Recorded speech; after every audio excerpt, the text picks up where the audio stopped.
Seu meu amado, bem-vindo de volta à nossa escola bíblica. Nós estamos estudando a história da igreja. Então pega o seu caderno de estudos, ore o Senhor, pede a Ele discernimento, entendimento, conhecimento, sabedoria. Pede a Ele proteção para que nós possamos desvendar dos seus mistérios. Nós vimos no vídeo anterior as condições em que a igreja estava e a sociedade havia sido colocada por conta das ações e do comportamento da igreja. Nós vimos que muitas pessoas não estavam contentes com isto. E aí acontecem algumas outras questões que foram influentes na reforma.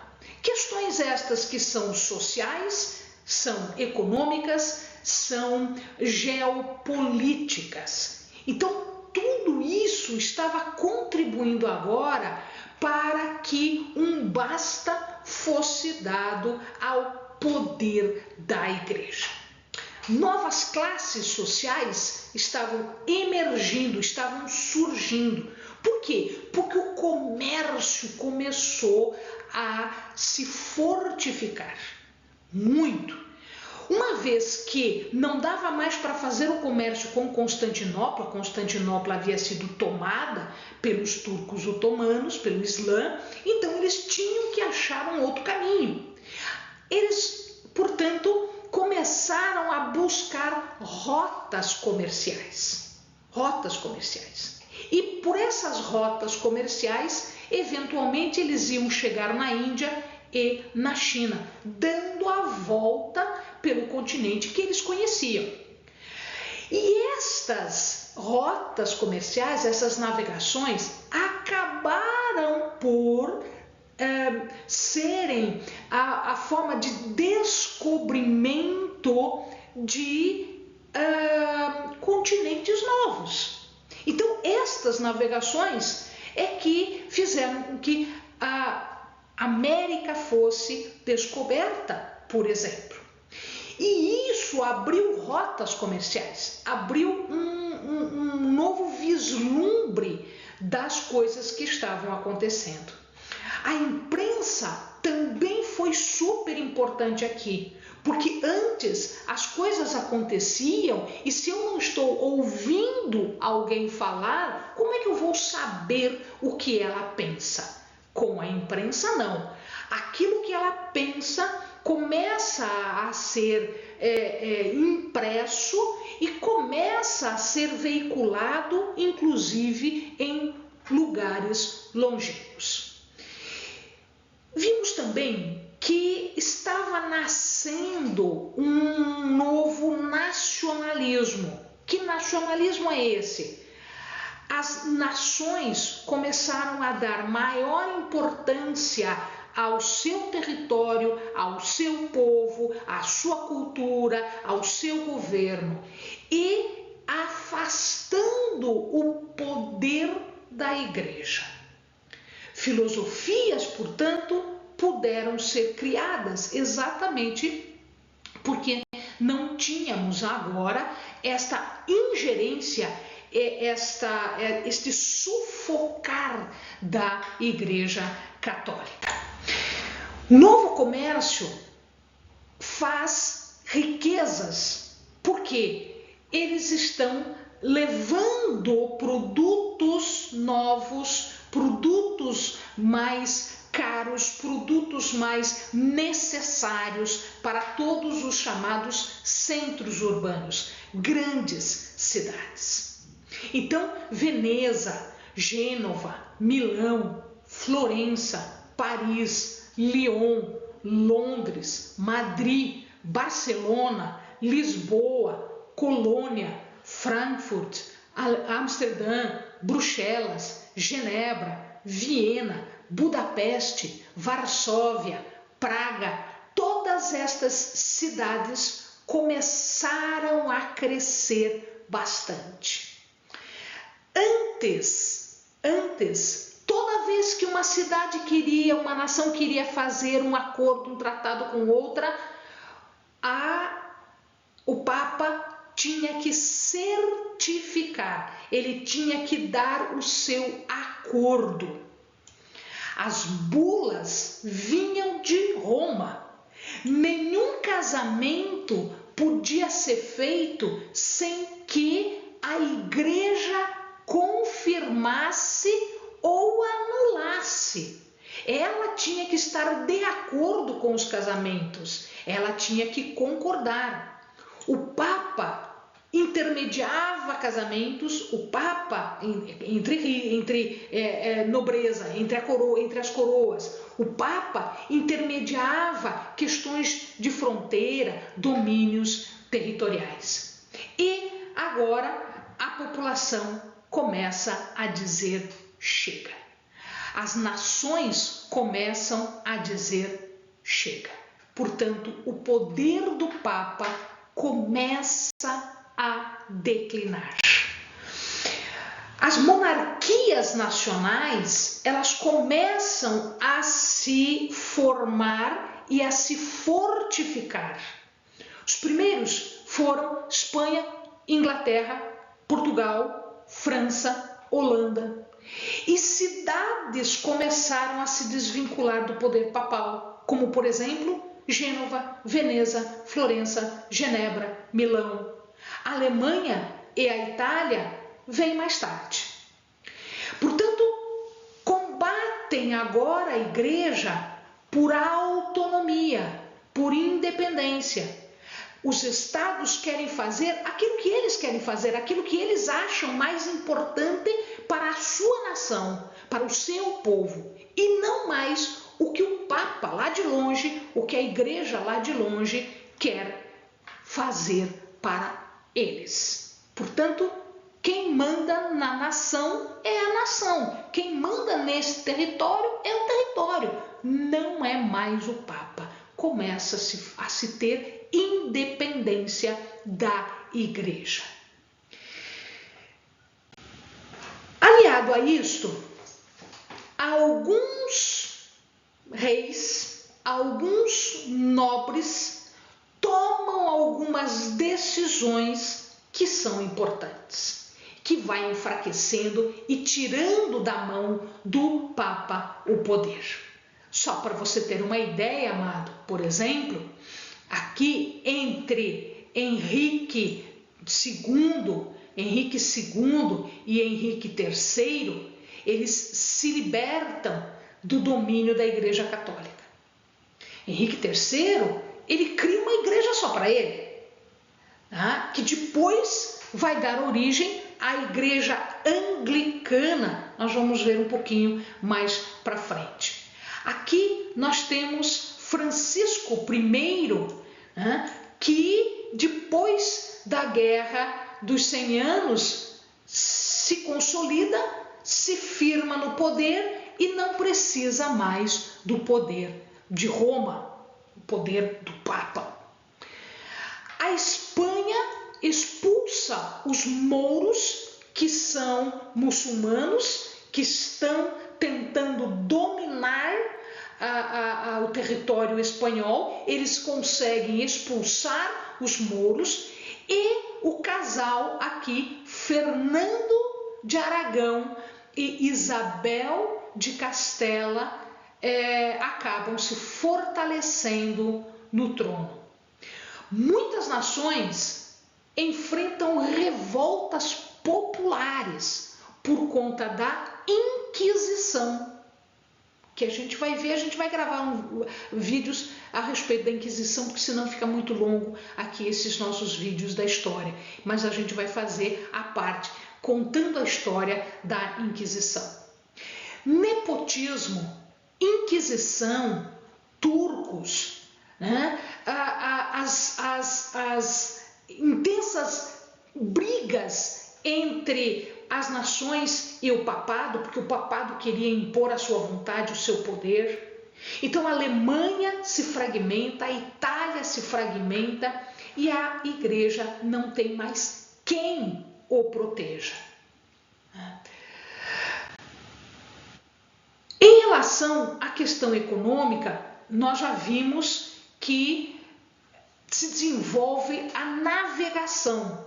A navegação, ela se desenvolve por uma necessidade econômica. Eu preciso de outra rota comercial porque Constantinopla está tomada pelos turcos. Então, como é que eu faço isso? Ou eu faço acordo com eles e faço comércio com eles, ou eu busco outras rotas. As duas coisas foram feitas. Mas como a rota trouxe uma vantagem e uma diferença econômica, né, grande, isso também faz com que a reforma ganhe força. Rotas comerciais fizeram com que Vasco da Gama, esse primeiro aqui, Vasco da Gama e Cristóvão Colombo chegassem ao Oceano Índico e à Índia. Eles chegaram lá, eles deram a volta e chegaram na Índia, não passando por cima, pelo território, pela Rota da Seda, mas eles passando por baixo. Pedro Álvares Cabral, este aqui, né, ele chega ao Brasil. Pero Vaz de Caminha, né, é o escritor, é o redator da viagem de Pero Vaz de Álvares Cabral, e ele reivindica o Brasil para Portugal. Colombo já tinha chegado na América Central. E aí começam a dominar os astecas, os maias, os incas, né? Os franceses e os ingleses chegam na América, né? Então, Espanha e Portugal agora começam a disputar poder nos mares. Inglaterra e França começam a disputar poder em terra. Então, agora, os povos estão tratando das suas vidas e eles querem economia forte. Na filosofia, alguns importantes nomes aparecem. O primeiro nome, ele não era um filósofo, é este aqui, é Gutenberg. Gutenberg foi quem desenvolveu a imprensa. A imprensa que não era mais escrita à mão, mas eles podiam fazer quantas cópias quisesse de alguma coisa. Então ele inventou o tipo móvel. Ele montava as palavras como o jornal é feito, como os livros são feitos. Até hoje, claro, com uma tecnologia melhor, mas foi Gutenberg que deu origem a tudo isso. Significa dizer que livros podiam circular, podiam ir para longe e mais, eles eram mais baratos, portanto as pessoas podiam comprar. Livre circulação de ideias. O primeiro livro publicado, o primeiro livro da imprensa, o primeiro livro que Gutenberg fez foi a Bíblia. E a Bíblia foi proibida pela Igreja no Concílio de Trento. Então, na lista dos livros proibidos da Igreja está a Bíblia Sagrada, aquela mesma que Gutenberg começou a publicar para levar à população.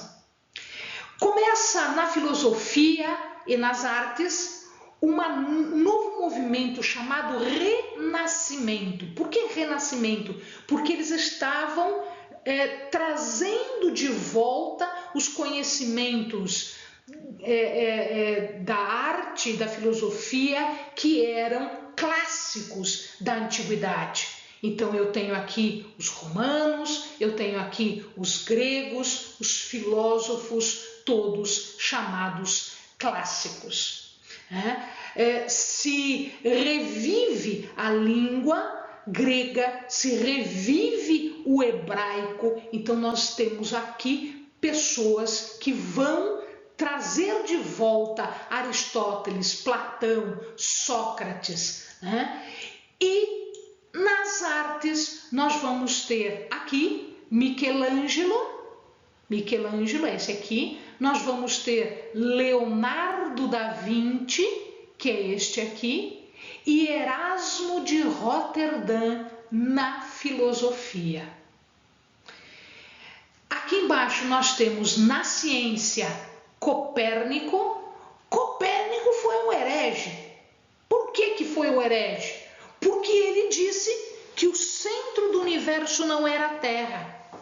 Ele disse que o centro do universo era o Sol, o centro. Na verdade, não era o centro do universo, era o centro do nosso sistema solar. Nós aprendemos isso lá na escola. Foi ele que falou pela primeira vez. Então, o que ele disse? Que o Sol não gira em torno da Terra, mas a Terra gira em torno do Sol. Este outro herege aqui, Galileu Galilei, com o uso do telescópio, ele fez o quê? Provou que Copérnico estava correto. Eles foram execrados pela igreja, né? E foram execrados pela igreja. O cristianismo medieval, portanto, estava degradado. Nós já vimos isso. Os religiosos, os papas, principalmente os papas, viviam com suas concubinas, eles tinham filhos, colocavam os seus filhos em lugares de poder secular também, e eles acrescentavam as palavras de Deus ao Antigo Testamento e ao Novo Testamento, ou seja, eles acrescentavam à Bíblia rituais, práticas, tradições que eles inventavam. É desta época, então, a prece e a veneração de anjo, de santo defunto, o culto e as orações a Maria, que era chamada de Mãe de Deus. É desta época a doutrina do purgatório, é desta época a veneração de relíquias. A gente já falou sobre essas relíquias, né? Pedaço de cruz, pedaço de coroa de espinhos, pedaço de roupa de santo, pedaço disso, pedaço daquilo, osso, né? Tudo isso eram venerados e eles tinham poderes mágicos e místicos, segundo a igreja. E introduz-se agora o uso do rosário. O rosário não existia. O rosário surge nesta época por conta de um objeto que os muçulmanos usavam, né, que deu origem então ao nosso rosário, ao rosário que nós usamos até hoje. Tá certo? Aliado a isso tudo, cria-se a Inquisição, que é uma perseguição,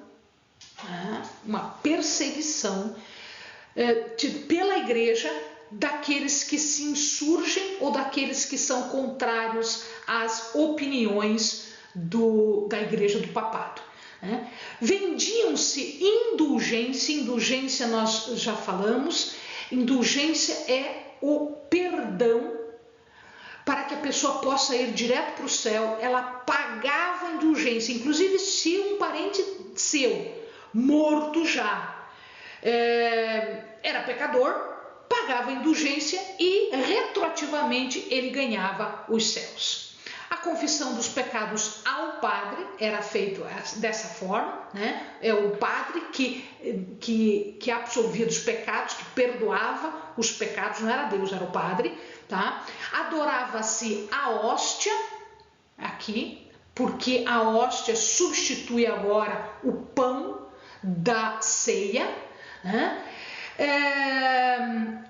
Proíbe-se a leitura da Bíblia, e se cria o escapulário. Esse aqui é um chique de ouro, né? Mas o escapulário daquela época foi inventado em 1287 por Simon Stock.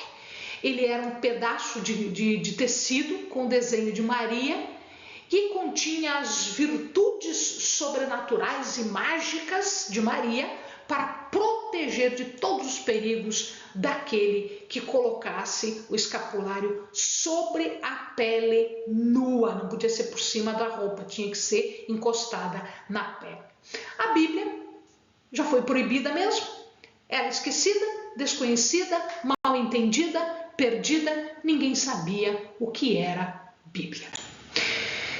Papas desta época, Alexandre VI, um dos piores papas, chamado Rodrigo Borgia, se torna Alexandre VI, porque quando eles são eleitos papas, eles mudam o nome. Ele comprou os votos para ser eleito. Ele fez um acordo para ser eleito.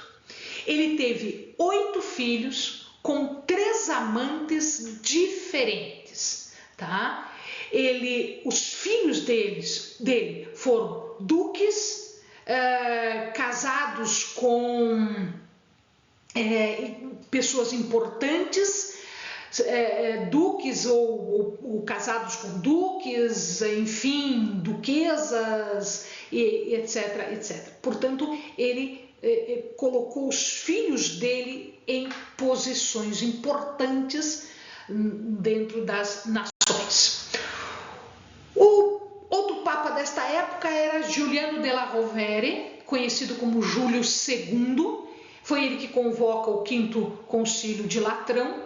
Foi ele que começa a construção da Basílica de São Pedro, a basílica enorme que existe até hoje, né? Ele foi um patrocinador de Rafael, que é um outro artista, e Michelangelo.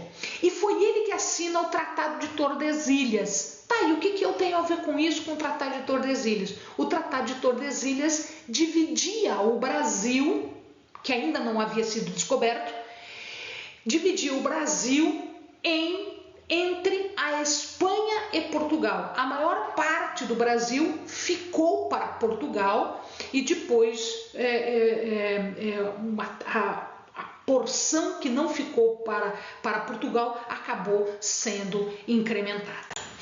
Leão X era Giovanni di Lorenzi de Médici, uma das grandes famílias italianas.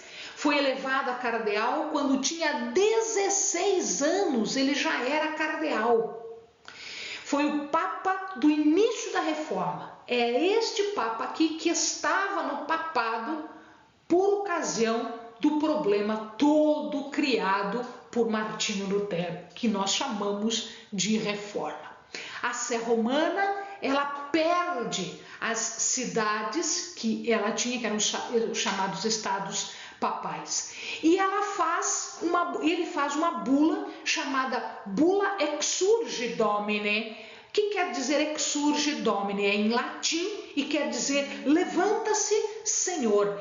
Esta bula foi feita para condenar a reforma. Ele é o Papa que excomunga Lutero. Giulio di Giuliano de Médici, também da família Médici, ele se torna Clemente VII. Ele se contrapõe ao imperador Carlos V, que invadiu Roma. Olha lá, já estão brigando entre eles.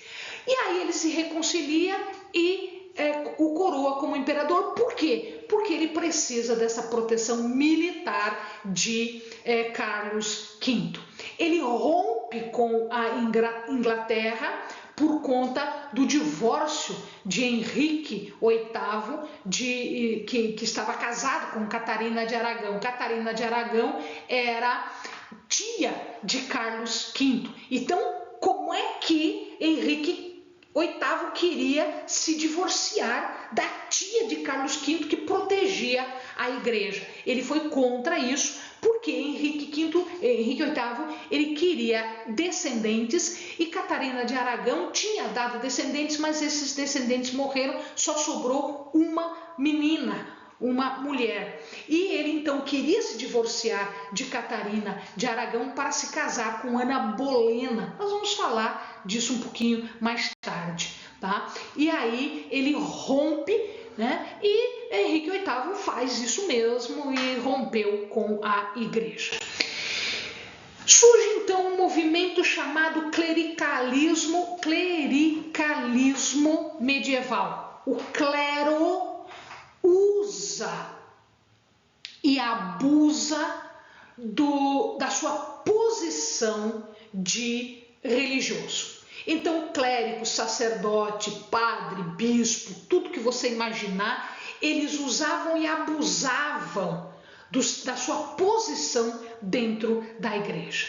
Diferente da igreja primitiva, a igreja apostólica primitiva, a igreja anterior, cada crente era um ministro, não havia diferença entre cristãos, todos estavam envolvidos, todos tinham uma vida de espiritualidade, né?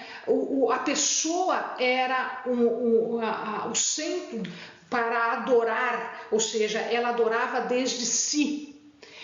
E aqui não, aqui surge uma outra situação, surge uma situação de que a igreja agora, ela faz um templismo. O que é um templismo católico? Só a igreja física podia adorar. Então você não podia adorar ao Senhor, né? Lá lavando louça, cantando um hino, capinando mato, limpando aqui, lá, cuidando da tua vida. Você não podia adorar ao Senhor. Você só adorava o Senhor a partir da igreja. Então, em verdade, as pessoas deixaram de ser igreja, elas deixaram de ser o corpo, a habitação de Cristo e do Espírito. Isto passou a ser o templo, o lugar. E aí as pessoas não eram mais igreja, as pessoas iam para a igreja. Isso que nós chamamos de templismo. Toda mudança cria um abismo entre rico e pobre. As pessoas pagavam tudo. Elas tinham que pagar dízimo. Todo vegetal, todo animal, tudo tinha que pagar dízimo. Tudo tinha que pagar para a igreja. Se você nascia, se você casava, se você morria, se você confessava, a extrema-unção, o enterro, se cobrava absolutamente tudo. E os cidadãos agora tinham consciência. Eles eram livres, eles eram artífices, eles eram burgueses. E, portanto, eles começaram a não entender esse estado de coisas e não aceitar esse estado de coisas. Né? E algumas pessoas, então, foram além. Os precursores da reforma começam aqui com Pedro Valdos. Pedro Valdos cria um movimento que ficou conhecido como os valdenses. Isso acontece na França. Ele organiza uma sociedade chamada Sociedade dos Pobres de Espírito de Lyon. A regra básica deles era a escritura, fé na escritura. Eles rejeitavam a missa, eles rejeitavam a oração em favor dos mortos, eles rejeitavam o purgatório. Depois dele vem João Wycliffe. Wycliffe era da Inglaterra, então eu tenho França e tenho Inglaterra agora. Lá ele denuncia a doutrina da transubstanciação que a gente viu no outro vídeo. Ele combate a veneração dos santos, é a favor da abolição das imagens, ele era contra as imagens. Ele dizia que a doutrina tinha que estar na Bíblia, era a escritura a fonte da doutrina. Rejeitava o purgatório, rejeitava o celibato clerical, rejeitava as indulgências, a doutrina da intercessão dos santos. Quando ele morreu, ele foi exumado, foi para um tribunal de julgamento, foi condenado e foi queimado. João Hus, da Boêmia, pregava sobre a necessidade da reforma e do despertamento da igreja. Ele acreditava nas Sagradas Escrituras. Vocês estão vendo que esse movimento está voltando para a Escritura, amado? Está saindo da igreja, está saindo da palavra do Papa e está voltando para a Escritura. Ele condenava as tradições que eram pagãs, católicas, o paganismo dentro da Igreja Católica, o uso de imagem, intercessão de santo, culto à relíquia, purgatório. Né? Eles acreditavam na salvação pela graça mediante a fé. Os seus seguidores fazem uma revolta contra Roma, uma rebelião, e os cruzados, a gente vai falar sobre os cruzados, nós vamos ter vídeos sobre os cruzados, eles vão vencer os russeritas, tá? E os que sobrevivem dão origem a um outro movimento chamado Irmãos Morávios, que vai ter importância lá na frente, inclusive quando nós falarmos da reforma que chega aqui nas Américas. E o último deles, Girolamo Savonarola, em Florença. Vocês perceberam? França, Boêmia, Inglaterra, Itália, estava pipocando revolta em todo lado. Ele era um dominicano e ele enfatizava a autoridade não do Papa, mas das Escrituras. Ele foi excomungado, ele foi torturado, ele foi estrangulado. E como se isso não bastasse, ele foi queimado em praça pública. Porque esta era a noção de purgar, de limpar as heresias, porque eles eram chamados de hereges. Este é o movimento das novas heresias. A gente viu as antigas heresias lá, que eram heresias para a igreja antiga. Agora nós estamos vendo que voltar para as Escrituras se constituía em nova heresia. Ele foi queimado porque era isso que se fazia com os hereges. Amém, amados? Bons estudos.